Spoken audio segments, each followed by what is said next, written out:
Broadcasting live from the tropical island someone stole from Cam in grade school, this is Tap Tap Concede. I'm Graham. I'm Cameron. And I'm Nelson. I'm less sad than Cameron. These things happen. If I couldn't get over the things that happened to me in elementary and high school, then I'd be a totally different person. I got my Argivian archaeologist stolen, and I could rebuy it for way less than the tropical island. It's too real. Today on Tap Tap Concede, we're going to be talking, actually Nelson's going to be talking a little bit about sort of the process people go through when they're buying in air quotes to Magic from, well, not just personally, but also from the position of somebody who works at a store, which I think will be pretty cool. And before that, we will do a crack a pack. And before that, we will remind you that this show is brought to you by Card Kingdom. Check out cardkingdom.com/LRR for all of your Card Kingdom needs. And they're great. And if you tell them Loading Ready Run sent me, button please, they'll give you a little 1-inch button, which currently says auto tap concede. Oh, yeah. But I think they're running low, so I can't guarantee that will be the one that you receive. And of course, this show and everything we do is brought to you by you and your kind support of our Patreon at patreon.com/LoadingReadyRun. Way to go. Thanks. Just way to go. Thanks for all the wonderful feedback on the new studio. The highest compliment that I've received is the repeated comments of people being like, did you move again? Like, where is this room?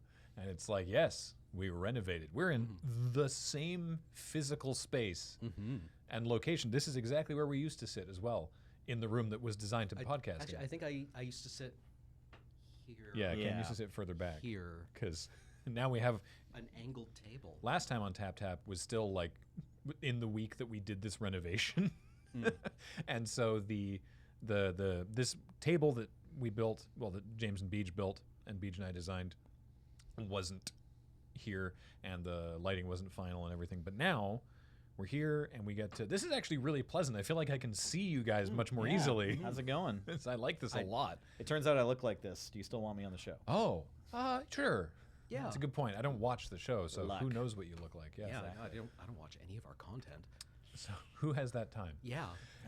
I love the table. It looks very I like the reflections. It's really, really nice. Between the background and the table being here now, I feel like I'm woefully underdressed. So please sign off in the comments on what you want me to wear next week. I will do my best. I can't wait to see how that turns out. Yeah, I'm going to read them. Yeah.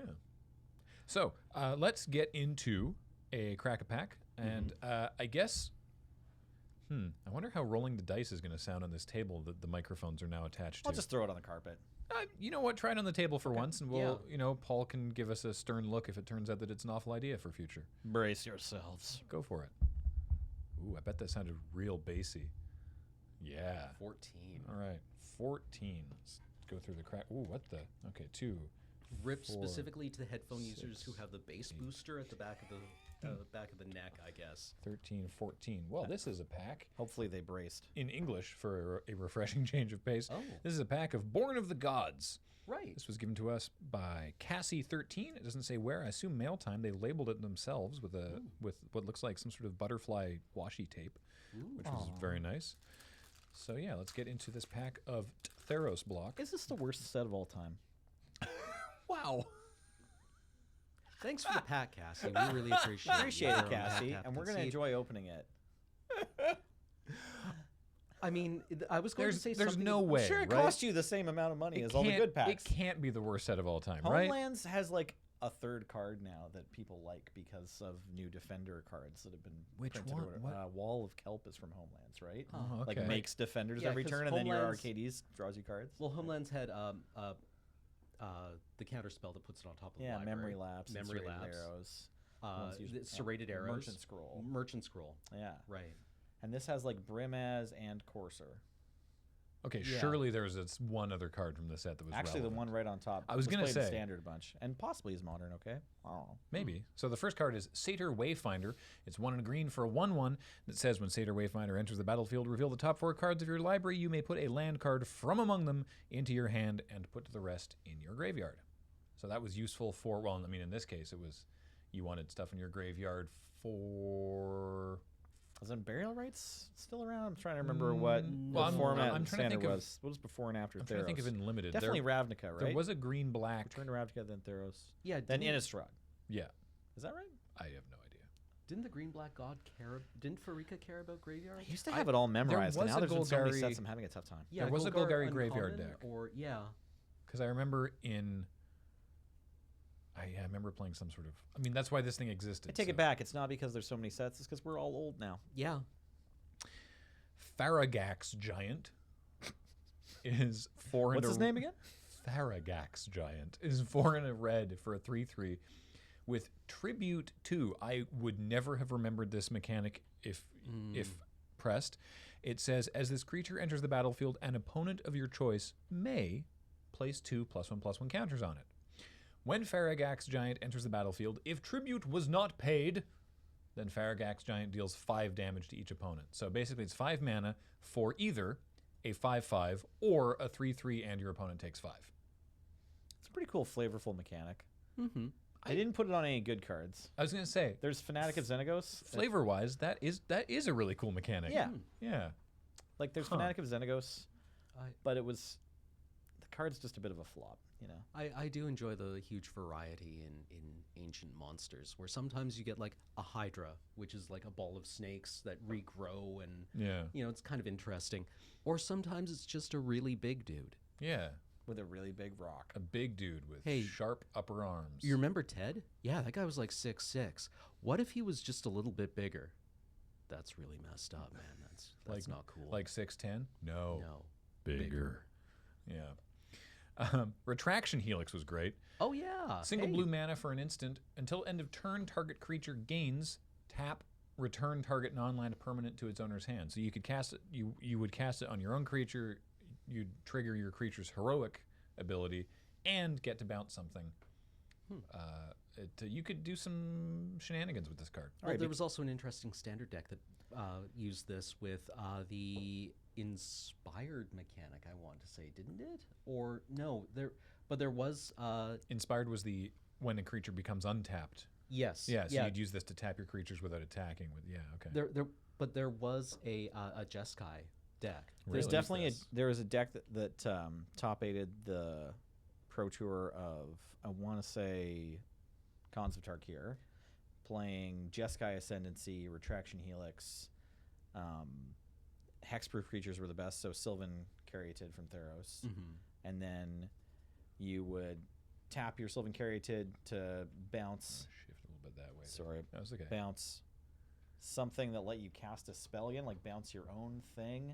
Oh yeah, you Yeah. bounce your own 0 mana artifact. Right. Yes, and then play it Then again. you play it again untapped to it with untap- Jeskai and yeah. Ascendancy, and you just kind of like. And if make you have this a team second mana arbitrarily dork- large. Was this like standard Cheerios? Yeah. Yeah. well, Really? It was just called Jeskai Ascendancy combo. Okay. Mhm. Alright. So it could make infinite mana and then bounce all their things, and then you usually win with like a Nissa animating your land or something. Yeah. Well, I mean, because Jeskai Ascendancy put counters on your. on your- Pump them for the turn. Yeah.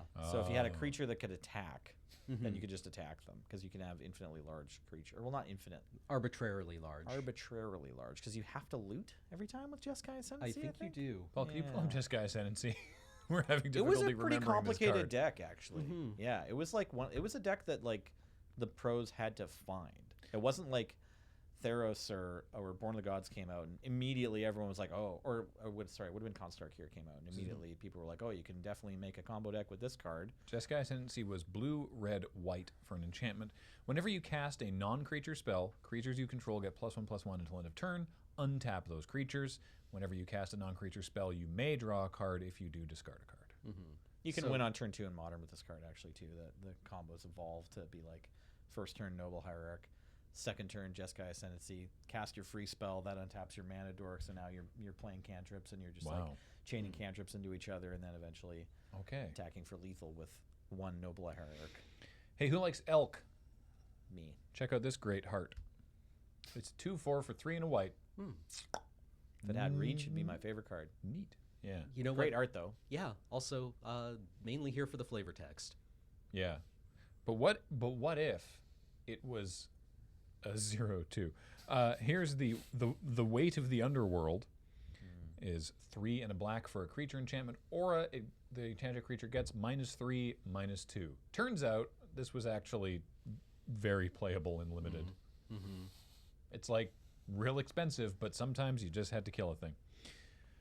You gotta have removal, even if you have to pay too much mana for it. A Crone Skyguard. Hey, buddy. 1 and a white for a 1/1 flyer with heroic. Whenever you cast a spell that targets a Crone Skyguard, put a +1/+1 counter on a Crone Skyguard. Remember when we made that 3 mana 2/2 that has heroic Yeah. and flying? Mm-hmm. That was too good. Yeah. Weirdly, I don't recall a Crone Skyguard actually being like way better than Wingsteed Rider. No, it was worse. That's Yeah. what I'm saying. It's like the same except with only 1 power and toughness, and that's just worse. Yeah.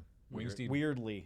was very strong. Like that's not a great rate. That's not a pump that you'd usually pay for, but I guess right at that mana curve, you do it. You're like, yeah, I'd rather pay 3 for a 2/2 than 2 for a 1/1. Reckless Reveler is 1 and a red for a 2/1 satyr who's burning down the Trojan horse and the log. And for 1 red mana and sacrifice, Reckless Reveler, destroy target artifact. So, Torch Fiend. Oh, here we are. Snake of the Golden Grove is 4 and a green for a 4/4 with Tribute 3. I recall this one being pretty alright and limited. Tribute 3, when it enters the battlefield, if Tribute was not paid, you gain 4 life. So either you get a 4/4 and 4 life, or a 7/7 for 5. And you know what? That's okay. It's okay. Turns out this was actually just like, yeah, you play it. Okay, yeah. Yeah, I mean, 4/4 for 5 in green with gain 4 life is like, yeah, all right. But I'm not saying it's a first pick. It's been, it's But playable. it's definitely in the curve somewhere. Yeah. Nullify was a weird one. Blue instant counter target creature or aura spell. Gets those bestow creatures every time. Yeah, it gets them coming and going. Doesn't matter. Yeah, well, if they pay bestow, you can still counter it. Yeah. Cyclops of One-Eyed Pass, the Cobble Brute of the set, is 2 red, so it's worse than a Cobble Brute. 2 red for a 5/2, and that's it. It's got great art, though. Good job, Kev. Yeah. James's favorite cards, right? Really high-powered 2 toughness creatures. Yeah, exactly. He loves them. A Crone Phalanx. This was like, oh, maybe I am Boros. 3 and a white for a 3/3 with Vigilance, and this static ability that for 2 and a red, creatures you control get +1/+1 till end of turn. So you can just, in the late game, just kind of tap everything out and make all your things big. It's like a tricky signpost uncommon because you don't even want to play 4-drops in your red-white deck. No, you don't. You get this like Yeah. 7th, you're like, huh. You're like, oh, maybe I do play this. All right. It's like all 6 people to your right are trying to be fast red decks. Oh, right. This one. Mischief and Mayhem. 4 and a green for a sorcery. Mind you, sorcery. Still, though, up to 2 target creatures each get +4/+4 until end of turn. So that's 2 creatures get +4/+4, and presumably their heroic triggers also. And then you just sort of go, well, You're dead? now you have to block or you die. You have to block in a way that my creatures aren't dying and yours are dying. It's hard to not imagine this as like a split card. Mischief yes, and Mayhem. yeah. Like it should be. I assumed that Jane Austen's Mischief and Mayhem. I assumed that was the names of these enormous satyrs. Yeah, the split card would be win the game, which is the mode that works if you're attacking and able to cast it fruitfully, or do nothing, which because it doesn't. Most pump spells that are instants you can also use on the defense. Our last uncommon is Ragemonger. 1 black-red for a Minotaur Shaman. It's a 2/3. Minotaur spells you cast cost black-red less to cast, which is to say this effect reduces only the amount of colored mana. So if you have a 3-mana Minotaur that is 2 and a red, you still have to pay the 2, but your red is taken care of, and the Ragemonger's black cost reduction doesn't do anything. The example I pulled out of my head is literally the example in the reminder text on the card, so I just looked real silly because I was like really trying to think about what example I could possibly use. I could tell that that's what happened. Yeah. You didn't just read the flavor text No, or the I- reminder text verbatim, but you did. It read was the right reminder there. text. Maybe I saw it and it sort of pushed its way The forward. from gnosis of that reminder text took place both right in front of your eyes and right behind them. Yeah. And our rare, hey, this one's relevant. Spirit of the Labyrinth. True. 1 and a white for a 3/1 spirit enchantment creature. Each player can't draw more than 1 card each turn. Good for you, Spirit of the Labyrinth. If you had asked me, I would have bet like $5 that this card was from Journey into Nyx. Oh, there we go. And we got a plains. So All right. that's cool. So let me see. In this set limited, What am I taking? It's weird because like none of these. It's probably that 4 mana -3. The which one? The Way to the The Underworld. bad removal spell. Well, it's the only black card in the pack. Mm-hmm. Ragemonger. So there is that. Well, Ragemonger puts you not just in red-black, but specifically red-black Minotaurs. Yeah. Which in full block, if you're already in Minotaurs, then hey, great, you got a Ragemonger. If you're drafting this pack first, you're probably about to draft another pack of Born and then a pack of Theros. I think that's how it believe works. that was how it went. Yeah. And I mean, maybe you just take the Spirit of the Labyrinth because it's a. I mean, it's just a blade, right? It's just it's just a 2 mana It'll 3. matter against maybe your blue opponent. But Yeah, if they cast a divination. but and forget not a about it. lot. Yeah. Like maybe it's if you want a white card, aren't you probably just taking a Crone Skyguard? Yeah, I don't think you're taking the rare here. Mhm. The only really good blue card is Retraction Helix. I actually don't even hate you taking that snake that you were talking about. and then yes, Or the Mischief the Mischief on and Mayhem spell. is Mischief and Mayhem's not terrible. This is a weird one. I don't It's- remember. I don't Mischief and know Mayhem what I is would kind take. of an awkward first pick, I think. But This is not a great Retraction pack. Helix is kind of a good card actually too. Yeah. Retraction Helix Limited is like you get a heroic trigger hopefully, and then you also get to kind of blow up some combat math by bouncing one of their creatures. Hmm. So Curious decisions there. Mhm. Thank you, Cassie13, for that. Much appreciated. So, Nelson. So I had an idea for a podcast where I talk about probably a bunch of things that a lot of you have already heard or that you've already thought or told your friends, but I still thought maybe it'd be kind of helpful to hear it from us. It was just like, what useful advice can you give a new player who's like looking to buy into Magic, or what can you steer them away from? So is this like someone walks into the store and they're like, okay, I want all my friends playing Magic. I want to play Magic, and for some reason they haven't told me what to do. What do I need to buy? Is that sort of what you're thinking? Either that or like, yeah, what just to tell your friend who's Okay. looking to buy it? Because I mean, Right. plenty of my friends also ask. So like, And you're talking more from a less from a, like a strategic point of view and more from a sort of financial. yeah, point a of little view. bit. I also just want to talk about my own memories of like what Magic products I have spent money on, and Yeah. whether or not I've come to feel profit or like I'm happy about that decision or regret it. Mm-hmm. Right? So, because I've paid for a lot of Magic cards, so I don't mind discussing that a bit. If you have someone who's brand new though, like, and they're your friend, probably you're just going to give them cards. And Yeah. if you can't, probably another one of your friends can. So, like, definitely, I think that's a great place to start. Probably everyone already knows that, but I think it's worth mentioning. I've definitely given away a lot of cards over the Yeah, years. if you are looking to play Magic and you don't have any cards yet at all, and you just want to have some, just tell people who play Magic that, even if they're strangers. Yeah. You can walk into a card Oh, yeah. store. People probably don't know this. Some people at least do, because I know there's a lot of like gamers who are fans, Mhm. but that don't necessarily play Magic, and they might still be watching this just because they love my face. So yeah, you can just walk into a store and say, "Hey, may I please have some Magic cards?" to whoever's there, if it's a Magic card store, and probably they'll be like, "Yeah, we sell those." And then if you insist, like, "Oh, I just want some for free, just the bad ones," then they'll be like, "Oh, okay, here you go." And then they get out like an entire freaking like the 4 foot by 4 foot crate, and they're just like, "You have to take it home yourself," right? Yeah. Yeah. Like that's how that goes. Like, if you okay, didn't know that, But you need to take this entire box yeah, away. you're not allowed to look at it in here or open it in here. You Yeah. just have to take it. Yeah, we here's don't want all to our- deal with this. Yeah. Here's every orphan draft deck from the Yeah. last 8 years. Yeah, it's 2,800 thoroughly riffled cards and one live ferret that's just like running around inside that 4-column box. So that's the thing. Joven's angry ferret. Yeah, you can get bad Magic cards for free because a lot of them do hit the dumpster every day. Yeah. And then so like intro packs, which is a pretty common starting point for people who maybe all of their friends are getting in at the same time and they don't want to have to do any of the work of deck building. Those are like, I feel like have slowly gotten better, but are still just like, well, I think they're only good if you really don't want to do lots of deck building yourself, Right.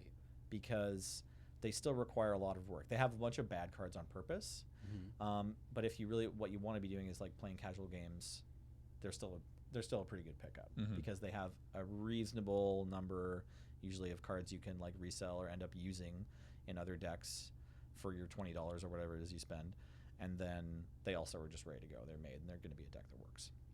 And then after that, it's like there's the deck builders toolkits and that sort of size of package, and like there's like good unboxing videos that come out. A bunch of our like colleagues or whatever, like the Prof or Wedge, do these kind of things. Those are great to watch. But I would say generally, Deck Builder's Toolkit is like quite good if you have no cards, and if you only have a few cards, or maybe you've managed to tap your like the easy to find sources of free cards, then they're like really good because they usually come out with like a bunch of like cards that the stores charge 25 to 50 cents for and don't give away.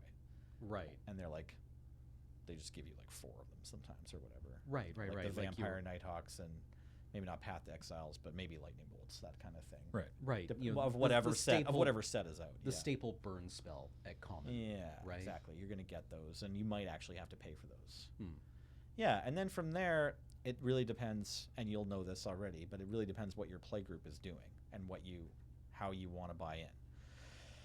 If you want to buy into Standard, I think it's good to try to like see an arc of what decks are sort of available that share some of the same cards. So in this Standard format, for example, you can buy into like mono blue by buying the singles usually. And sometimes you'll get to buy a whole deck off of a trading form or whatever. Mono blue in particular is not terribly expensive. No, like it's like that's what I'm talking about as a starting point. Like it's the cheapest deck, I think. Because that's a serious deck. Are there even rares in that deck? There's one. There's because there's no weird one lands. in the main board. No, that's just islands. You play Tempest Gen 4 of. Yes. Okay. And the whole rest of the main deck usually I think is common and uncommon. Mm-hmm. And then the sideboard will typically have Entrancing Melodies and like maybe some other rares. Right. But you can buy that, and then you can still use a bunch of the same cards if you want to build blue-red Drakes. That's what I figured. Yeah, because Drakes has added Terramander. Yeah, to that's right. Yeah, typically it's pantheon. It's on just Drakes now. It plays Enigma Drake and Terramander and Crackling Drake, and doesn't play now Niv it's Mizzet Main, or it doesn't play Goblin Electromancer. Now it's Drakes and Salamander Mutant. It's a Drake. Yeah. It's Terramander's a Drake. It's Salamander Drake. Is it really? Yeah. Oh. I didn't even realize that. Yeah. So also saying "is it really" was not meant to be a pun, but here we are. Sorry. Big bucks. Yeah. Yeah, and then from there you can port it into Jeskai, and there's probably something like that for every format. Just like off the top of my head, in Modern, if you want to buy into, like, it's way more expensive, but like say you're looking in this format, if you want to buy into Affinity, you can then also use your Mox Opals in a couple of other decks. You could play Lantern, or you could play Grixis Whir. Right. All three of which feel fairly different. Grixis Whir and Lantern are more similar. Grixis Whir. What a great deck name. It's just another like kind of lock deck. It's been putting up some numbers lately. Nice. Okay. So yeah, it can be good to kind of see where your cards are going, and also just be realistic about what you're going to get out of them. So this is like, regardless of how much money you spend, it's just good to know like, what does this investment mean? If you buy a Standard deck, just be aware of like which cards are rotating and when. For example, almost every year there's only one Standard rotation in October. There was a year that had 2, and then the whole Magic community pretty much protested, so they stopped doing that. So anything you buy right now from Ixalan, Rivals Ixalan, Dominaria, or of course M19, you won't get to play in Standard anymore in October. A brief aside, what I found so interesting about that weird change that they made to the Standard rotation, was that when they made the original announcement, they were like, we're changing how Standard rotates, and this is what it looks like. And in contrast to when Wizards ever opens their mouth about anything, the community at large, generally speaking, was like, wow, what a great idea. Yeah. This solves the problems and complaints that we have. Thanks, Wizards. And then like a year and a half later, Wizards was like, we're going back to the old way. And everyone was like, thank God. Yeah, exactly. It's so weird, but everyone was so on board with that change. Yeah, me and then too, it happened, me. and then everyone went, oh wait, we hate it. Yeah, it's like everyone was like, I know I ordered this, Yeah. and this is exactly what I ordered. And they've Well, you take it away. it's been prepared very well. Yeah. What's your dessert menu like? You think there's the part where like when WotC announces something, if people start like, the more people that start agreeing with them, they start like Getting scared. They start kind of looking sidelong at each other, being Yeah, like, trying to make- oh dear. Yeah. R&D tries to make eye contact with one another. It's like Can we did something bad here. Can you run the numbers on this again? I think we might have messed something up. Yeah, people are agreeing with us. There's something wrong. Yeah, Anyway, so that's an excellent point. And I Well, was I mean, right like- there with you, and I was Yeah. like, I can't wait for this next year of standard. And So then I'm like, there's no one else at the tournament. So even if you buy into Drakes right now, I guess you're losing Enigma Drake in October, but that's 6 months away. Yeah, Right. well, you're gonna lose Sulphur Falls as well. Right. oh, I mean, So- usually, but maybe there'll be a good some replacement. Some analog usually will come back, Right. For the mana base. It's not sure. like Sulphur Falls is the one that enters untapped if you control a mountain or It's an the island. check land. Yeah, that's Yes. right. Yeah, The check lands are really good. You're also gonna lose Curious Obsession. Oh, sorry, that's from Mono Blue, not from Drakes. Right, from Right. Drakes, it's kind of just like those. Oh, three Ixalan's creatures. rotating out as well. Ixalan, Rival Ixalan, Dominaria, and M19 are all rotating at the same time. And that's how standard rotations usually work. It's Right. like one whole year rotates out just once per year Mhm. in late September, early October, whenever the fall set comes out. So then standard will be Guilds of Ravnica, Ravnica Allegiance, War of the Spark, and the fall set. And M20. Right, and M20, which we haven't. When's M20 coming out? Like After July? June, Yeah, July. Yeah. Okay, That's okay. typical. All right, cool. 2 months Cool, before. cool. Usually that the release of Magic sets isn't. They're not totally evenly spaced throughout the year. Right. There's a big breakout for the fall set, and then the spring and summer sets are closer together. Yeah, and then we get Magic Universal Century in the fall. Yeah, War of the Spark, by the way, PPR coming up. Oh, great! Yeah, Yeah, and we announced. shouldn't be a surprise, hopefully, but I don't know if that has been announced yet. No, that has been announced, and we announced on. I think we actually. I think James announced it live on stream did, yeah, it while was we clipped. were recording Yeah, last yeah. week, so Right. that we At the did same say time. on the podcast that there will be a PPR for Modern Horizons. So pretty excited. That's about exciting too. Yeah. Also looking forward to the PPR for Phyrexia Unbound in July or in October. The- Yeah. that. The Oh, fall right, set. right. Cam's just coming up with awesome next set names for the next one that hasn't been spoiled at all. Well, yet. I think don't he's even know like, names you yet. know, like, well, once Ravnica inevitably falls to the Phyrexians and More of the Spark. Oh, I is see, that, is that where okay. you were going with Yes, that? Yeah, yeah, okay, yeah. all right. I want to make the joke that we're just going to be on Return to Ravnica for the 4th time because I read that on Twitter already. It's someone who was hoping Lorwyn will come out next. I'm like, Ravnica, no. Ravnica Reborn. Yeah, no. yeah. Well, what would be great is if instead of going to another plane before we come back to Ravnica, we just come back to Ravnica without going anywhere.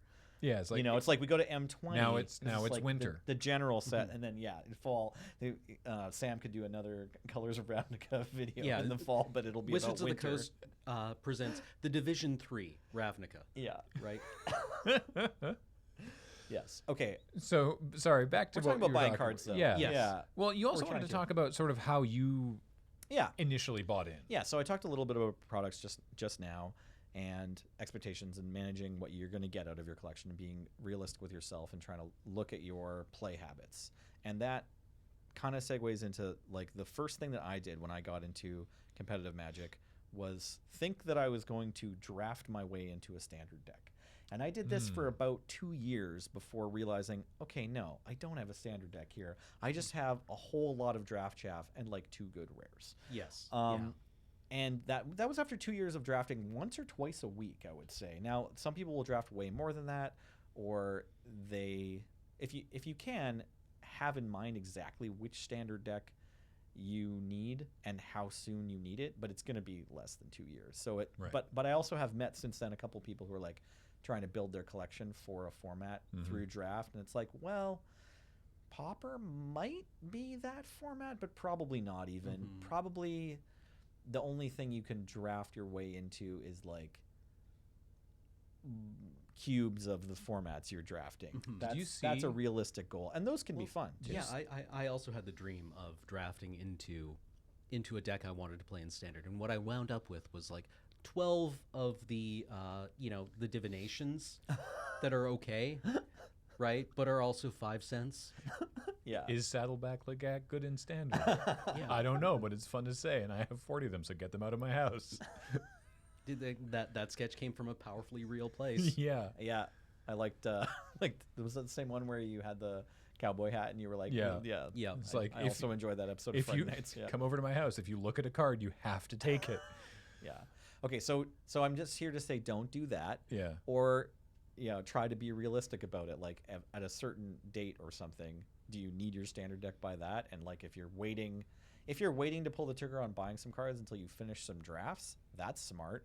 Just like if you buy some packs and you're about to buy some singles at the store and you're definitely opening the packs immediately, you can just open them at the counter with your singles, and if you got any of those singles, you can just like, I want to put this one back, and shopkeepers don't mind you doing that. But don't think that you're just going to have affinity built after drafting for Mirrodin for a year, and then when Champions of Kamigawa comes out, you're like, well, I do own one Mindslaver. That's an artifact, right? Yeah, so dodge that if that's what you're hoping to do, because those drafts are A, expensive, and B, just don't like yield enough cards for you to pull that off. Now, if you're drafting like 2-3 times a day, different story. Certainly on Magic Arena, you can draft your way into a standard deck. Yeah. If you don't also have like 2 full-time jobs. I mean, the arena works nicely because any draft chaff you get, it goes towards your vault, which gets you wild cards, which you can use to actually get the cards you want. Yeah. So it's it's designed to work that way. Which but is I mean, fun. but most I of the guess time we should too. have prefaced that we're talking about paper Magic here, because I don't know if anyone listening to this is new to the game, sort of having come into it via Arena, right? Which is technically possible. Like it's gonna start happening more and more. Arena has definitely been seeing a surge in new people to the game, but if that is the case, hello, welcome. It's a fun game. Hi. Thank you for being here.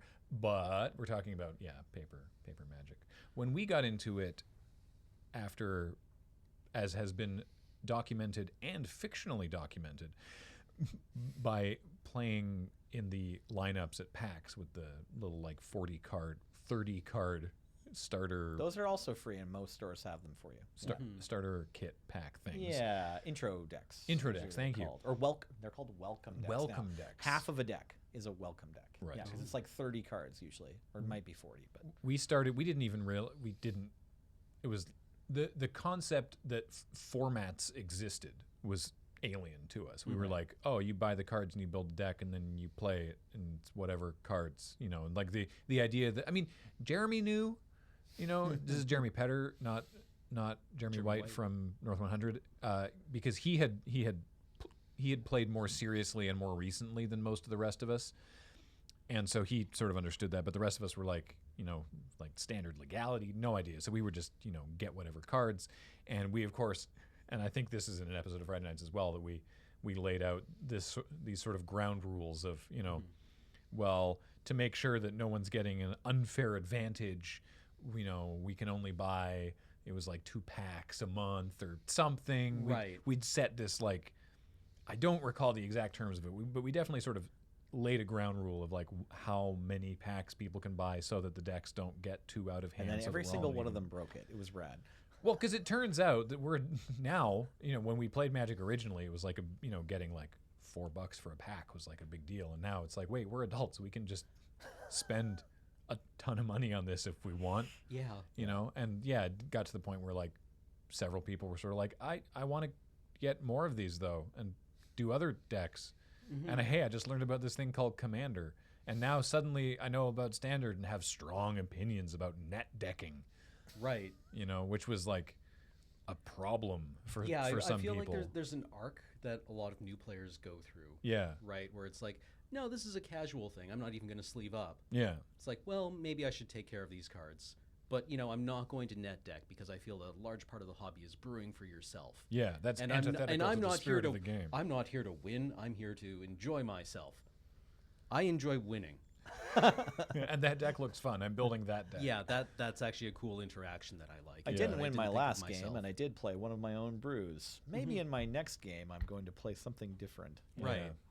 So that's sort of how we started, was literally just buying packs and then hoping to get lucky and building whatever kitchen table malarkey we could construct out of the packs that we bought. Yeah, I still buy packs sometimes too. I bought a pack yesterday.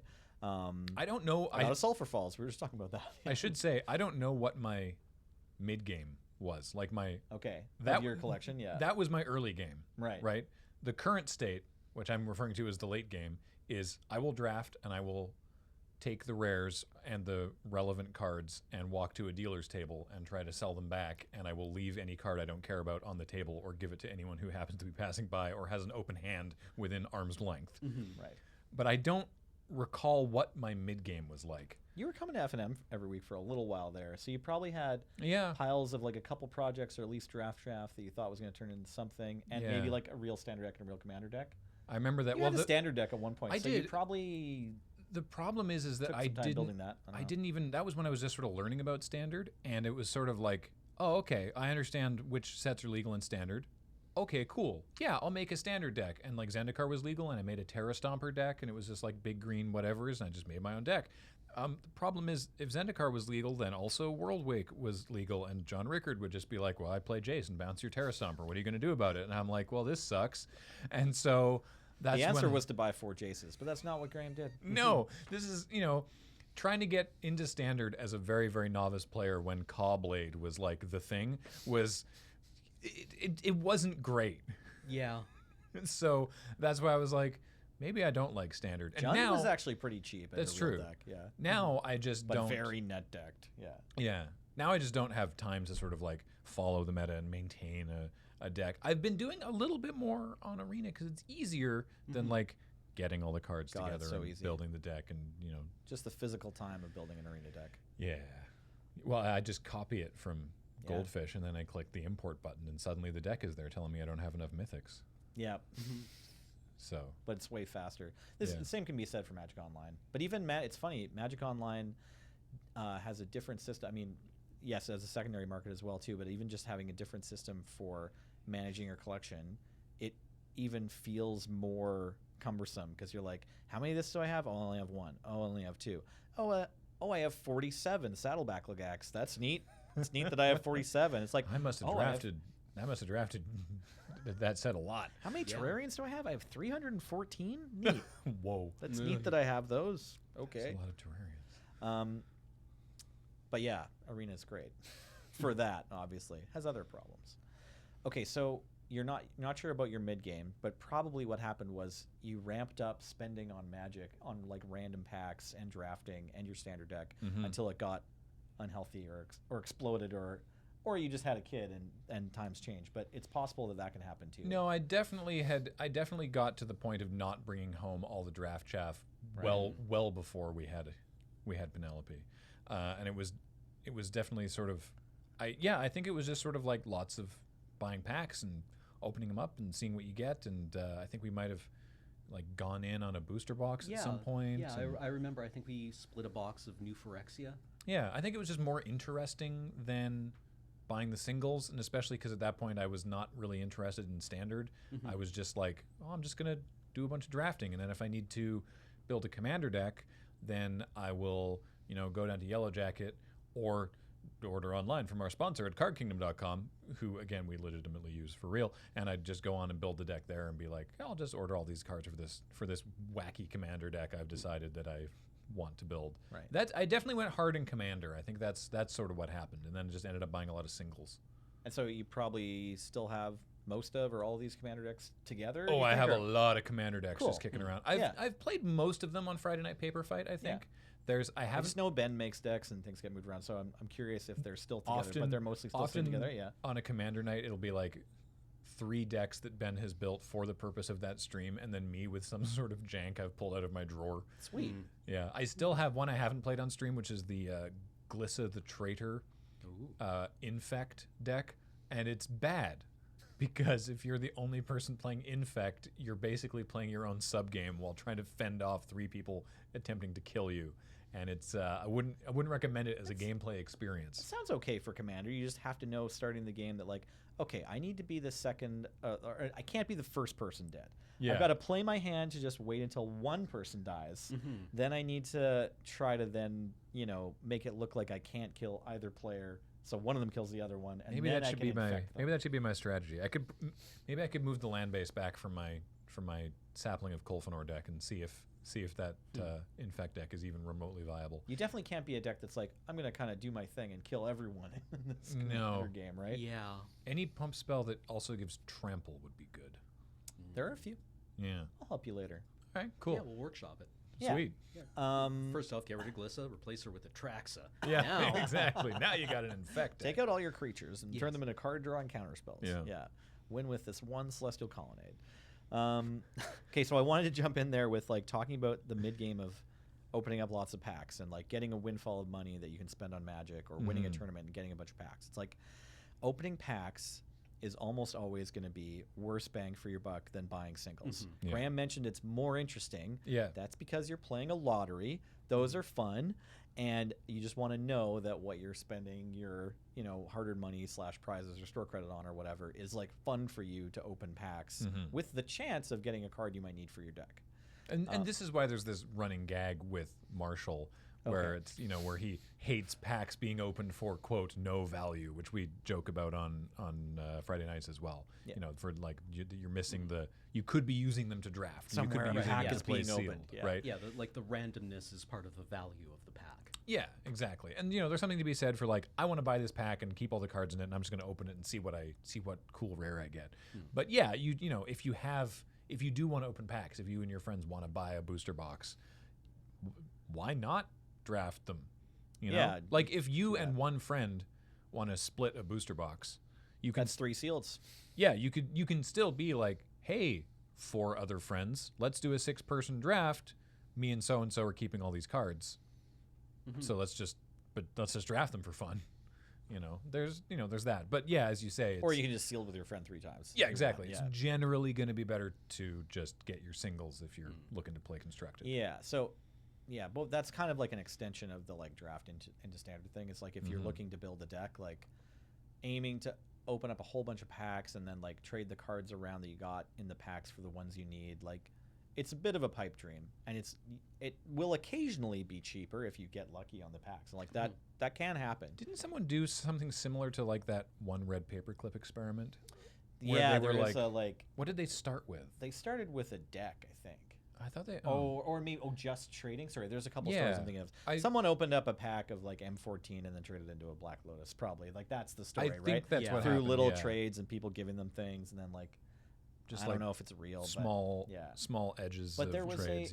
there was a Play Magic on a Budget posted, like an article posted in like Scry magazine or The Duelist. I want to say it was like Zach Dolan or one of the early pros started his collection again or whatever, like sequestered his collection into like 2 starter deck piles or like a starter deck and 4 packs or something, and like built a deck and then played for ante with all his normal friends he would play for ante with, and then like he can't really lose anything, but he can win a Mox. Right. And right. this is like in 1996 where people like just did this sometimes. And so then he like slowly worked that collection up to like you saw it, and it was like by today's standards would be like a $10,000 binder. But even at the time you're like, whoa, that's a lot of sweet rares from your Right. $25 investment. Cool. And those are more pipe dreams. Yeah. Yeah, I so mean, like, I think the idea is if you think you're going to draft into the deck that you want, and part of that is also that you're winning packs, right, or you're winning tournaments with your draft decks. You could just spend the money on acquiring The deck. mono blue tempo, Yeah, right, in standard, exactly. and And have win it tournaments today. with that. Yeah. yeah. And play your matches with the deck you actually want to play, instead of being like, well, doing the mental calculus of like, do I want to take this really good mythic uncommon, right, or do I want to take like the foil underground or foil drowned catacombs or whatever, right, that I can flip for more value, or like the foil shockland, whatever, stomping grounds, I don't know. I've kind of come full circle on that now, and I draft mostly for the experience of playing the draft. Like I like playing limited, and I have a standard deck or 2, but like when I'm in a draft, I don't even always rare draft anymore, because if there's a card I just really want for my draft deck, I've started to really just like value the time I have to spend on the draft. So I'll just like pass money rares sometimes now if I'm like, oh yeah, I need this Dovin's Acuity. Right. The deck won't come together without one, and I really want 2 or whatever, right? Like, so I'll just like sometimes pass like a kind of expensive card. Last night I almost passed a Kaya. I was in Orzhov too, but like Kaya's pretty unplayable, but she's a more than $5 card. This is There was a in Chillbringer in draft, in in draft? Ravnica Allegiance draft, and Was this on Magic Online? no, on paper. Okay. On Arena, it's like, I've passed past Phoenixes. Oh, I've now. passed all kinds of stuff on Yeah, Arena. yeah, because on Arena it's like literally worthless, right? It's funny, but yeah, Not anymore. you get 40 gems, but still the value of like your on color Yeah. real Uncommon, spell, yeah. uncommon versus the 40 Yeah. gems is pretty low when it's like 1,500 gems to buy in or something. It's like when the high alert finally comes around and it's sharing a pack with, you know, a planeswalker. Yeah, Yeah, I Yeah. think that calculus changes dramatically in Arena. yeah. Anyways, I took the Kaya, but then I got a Chillbringer in the second pack. Nice. I didn't play that one either. Terrible story. Anyways, know what you're spending your money for, Mm. right? So I want to say another story. I remember the first time I bought singles for standard because it was like a big jump for me, and a lot of people haven't done that, right? Yeah. Like, there's plenty of people who play Magic and never bought like any singles or like more than one at a time or something, and I bought the rest of the cards I needed to play Blue-Red Dragonstorm, and Whoa. did not. Yeah, I was not taking it. I was just like, I think I copied the list off of the World Champion that just played it, and I was like, this deck looks fun and is clearly good, and I did not regret that at all, and played every FNM for like 4 months or something until either everyone started beating me because the format changed or some of the cards rotated, and so I knew kind of exactly what I was going to get out of that purchase. It was kind of expensive, but I definitely didn't regret it versus like drafting. Like every now and then you make weird decisions in draft and you kind of regret your draft if you're not having fun. Right. But yeah, I think it's like the more money is at stake, the more you have to kind of consider and worry that you're going to regret that. And that's like the one I remember the most because I hadn't done it yet. I'm like, okay, I'm going to spend money on Bogart and Hellkites, not get them out of packs. And it was a big deal for me, but yeah.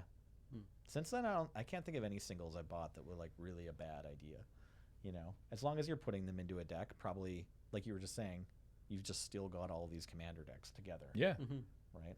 So And yeah. there's like, yeah, I could disassemble them for value, I suppose, but I have the deck, and it's like, oh, if I want to play that deck, I can do that. You know, and I mean, I assume for most of the listeners, the value for having a deck built is that, you know, or several decks built is that you can be like, oh, yeah, we're going to play Magic. What do I want to play? I'm going to play this. You know, for me, it's like, we're going to stream something. I'm going to, you know, what deck do I want to, I get to do something different, you know, content-wise. So, you know, obviously I'm in a different sort of realm. Though, man, I got to tell you, Arena has really changed how much I play Magic for fun. Okay. Because I used to play Magic primarily. Well, no. So I At least half or started something on camera. Yeah. started playing it only for fun. Like hopefully most people do. Yeah. Yeah. Then as we got more and more into Magic related content creation, it was sort of like more of like a 50-50 thing. And then just because we got so busy with other projects and lots of other things that it got into more of a situation where it's like, well, I stream it twice a week in different forms, but I'm not getting down to FNM anymore. And I'll play Magic Online from time to time, but I have a Mac, and so to play Magic Online, I've got to like restart into Windows, and it's there's like a barrier to entry there. It's not as simple as just like, oh, I'll just launch Magic Online. It's like, well, if I'm gonna do it for my computer to run Windows, I got to make sure I'm not running other applications because the RAM is bad, and it's just like, no. But now with Arena, now I also have a second computer. But with Arena, I'm just like, mostly every night, I'm just like, I could draft. Yeah. What do we got? Rivals of Ixalan? I actually liked it. How much gold do I have? Yeah, right. Let's do a little best of one draft over here. And it's like, sure. So that's been fun. Yeah, absolutely. Tangentially related, I guess. It's hard to even compare the value that you get out of your experience per dollar that you put into Magic Arena versus in paper, right? And it's just the realities of having something that's tied to a physical object or not. There's actually, I think we talked about this already, but there's an episode of, if you're curious about how to, and I'm gonna steal the tagline, how to go optimal on Ryan Magic Spain podcast, on Magic Arena, you should listen to an episode of Limited Resources with Ryan Spain, who used to work on the Magic Arena team, and now no longer works at Wizards and is streaming on Twitch under the name Going Optimal. And he for FYI, fun trivia, was the first co-host of Limited Resources with Marshall way back in the day. And he came back to do a whole episode about like how you can maximize the most bang for your buck on Arena if you're constructed or if you're limited player or whatever. And it certainly helped me. It's a very interesting episode. A couple months back. Yeah, and they had another episode, like a Q&A with Ryan a couple episodes later, where, because some things even then had already changed, so you want to get some updates from that. But broad strokes, it's a really useful episode and that sort of thing. If you're wanting to get into the Magic that's not paper. Okay, that was basically all I have. I was going to say I don't have any other like super great secrets about buying into paper Magic cards. It is expensive, but if you're going to play with your cards, basically, then it's usually worth it. Like, you know, right now you could buy Simic if you're playing standard, right? Like usually it's standard too that people worry about. People aren't usually that worried about buying into modern, legacy, vintage even. It's like any of those formats that don't rotate. Can't imagine a new player being like, I want to buy into vintage. Yeah, I heard about this stack that I'm looking for something called a workshop. Well, bannings aside, like all those formats usually do, they sort of pay for themselves, right? Like you can buy the cards, and then when you need to sell the cards, like you'll often get a majority at least of the money you spend. Right, There's some exceptions. Yeah, it's not like when you pilot the deck off the shop, right? It loses half its value. Exactly. Right? It's not like buying a car. I mean, I was going to say that is a point, though, that especially if you aren't that experienced a player, just because a card is valuable or is expensive at the store doesn't necessarily mean that it's a good investment. Like, there's a big difference between a card that is currently worth a bunch and a card that will be considered to be a good investment by, like, you shouldn't be trying to be like investing in Magic to make money from the actual like investment point of view, unless you have a very good idea of the sort of the various things that go into making certain Magic cards worth a lot and certain ones not. Like, you know, I remember pulling out, you know, my old collection from when I was a kid, and, you know, the cards that I had in like super, you know, heavy plastic packages and stuff were like nothing. Right. And then I had like the Wasteland just kind of in with the rest of my stuff. Kicking around in the box. Yeah, because it was just because, you know, and I remember when we found that box. But like at the time, the values for all the cards were totally different from what they are now, because, you know, it was what was the meta and standard and all this kind of stuff. Didn't you once find a stack of Caracas in like the uncommon box? Oh, we had, when I first started working at Yellow Jacket, Caracas was just $1 rare. Yeah. Like Legacy hadn't really taken off. There had been an auction, not an auction, sorry.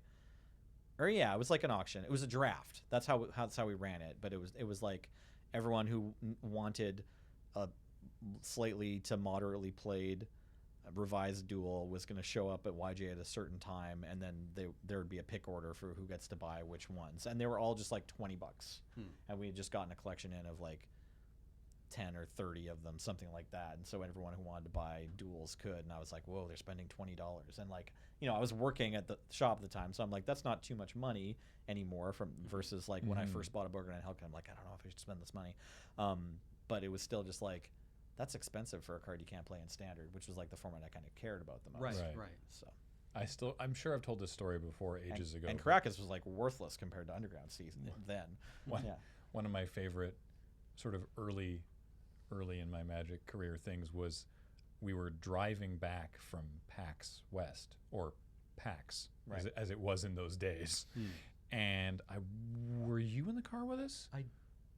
It was Kathleen and myself and Alex and maybe somebody else. I don't remember, but we were driving back and we had to stop at a random Walmart near Bellevue for some reason, because I think maybe someone needed to use the bathroom or whatever. And so I was like, hey, I wonder if they sell Magic cards here. And went over there and they had like 4 packs of World Wake. Oh, cool. Which YJ didn't have at the time. We're sold out probably. Yeah, exactly. And so we were like, let's buy them. So we all bought one, and I opened a Jace. Sweet. In the car. And I remember then coming back to Yellow Jacket being like, you know, hey, I'd like to sell this card. And then whoever was working, right, it was a very like, you know, like, oh, right this way, sir. You know, it was like a very sort of that kind of moment, to the extent that once I traded it for something or sold. I can't remember exactly what I got out of it. But, you know, I felt great about it because I'm like, I don't need one Jace. I can get stuff for this. And they didn't even put it up for sale. They like put it down behind the counter and phoned the buyer that they had on a wait list. Yeah, for you Chase know, the Mind to be like, Sculptors. someone will be down shortly to collect it. You know, it was a very like they were so in demand at the time that it was like it didn't even go in the case. It was just like, yes, we know who's buying this. Yeah, we know who's has first dibs on this, Jace, from the. Yeah. Anyway, yeah. So that was fun. I hope that was a good combination of useful information and interesting stories. I think it was. That was a great idea, Nelson. Thank you Thanks. for that. Yeah, and hey, like I said, I'll read the comments for you to tell me whether you want a white tie or black tie next time. So if anyone has questions about whether to buy in, like White the other, tie. Oh, yeah, You're gonna make us my. look like a bunch of chumps. No, Like no, with the I- gloves and tails and, I'll the, happily- and the top hat. I'll happily try to answer any questions about buying into Magic that you have. Cool. Yeah. Cool. And your name on YouTube comments. It's just me. It just says Nelson. Okay. Cool. Yeah. Cool. Just so you know that it's actually Nelson. Or just change your username to Nelson right now, and then you can go in and you can. That'll pretend be to so me and confusing. Just use lots of swear words. No, and say I'm really Nelson. horrible stuff. Yeah. We're gonna have to moderate this now. It's fine. Until next time, a reminder that of course Tap Tap Concede is brought to you by Card Kingdom. Check out cardkingdom.com/LRR for all of your needs, and tell them Loading Ready Run sent me button please, and they'll give you a little 1-inch button. And the show and everything that we do and this new set are brought to you by you and your kind support of our Patreon at patreon.com/loadingreadyrun. So until next time, I am Graham, I was Cameron. I was Nelson. and we will talk to you next week on Tap Tap Concede.